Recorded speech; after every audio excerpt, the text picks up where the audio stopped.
Good morning, dear friends. Today we hear in the gospel, Jesus says, "You have heard that it was said, an eye for an eye and a tooth for a tooth. But I say to you, do not resist an evil person. Whoever slaps you on your right cheek, turn the other to him also. If anyone wants to sue you and take your shirt, let him have your coat also. Whoever forces you to go 1 mile, go with him 2 miles." And Jesus teaches us a higher standard of living. If we look at our own nature, we are people who like to take revenge. From the time we are born, if someone hurts us, if someone insults us, we like to repay them in the same way, and that is our nature by birth.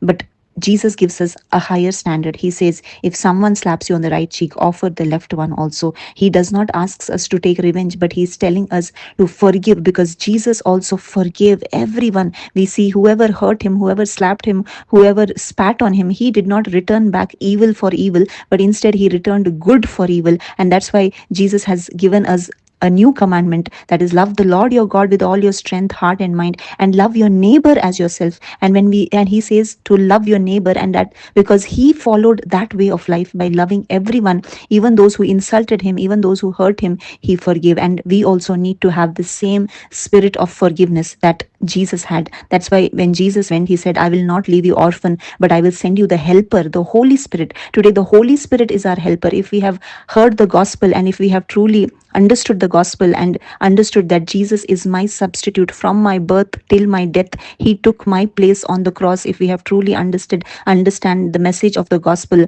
we will receive the Holy Spirit when we truly repent of our sins. And the Holy Spirit helps us to live this kind of a life of love, a life of forgiveness. Just like how Jesus lived on this earth, we are also called to live the same way as Jesus lived. Definitely none of us are perfect, but we can all press on to perfection. We can try to live the way Jesus lived with the help of the Holy Spirit. The Holy Spirit is with us. We are not alone. The grace of our Lord Jesus Christ is with us, and with this grace we can also follow the ways of Jesus. Thank you. God bless you.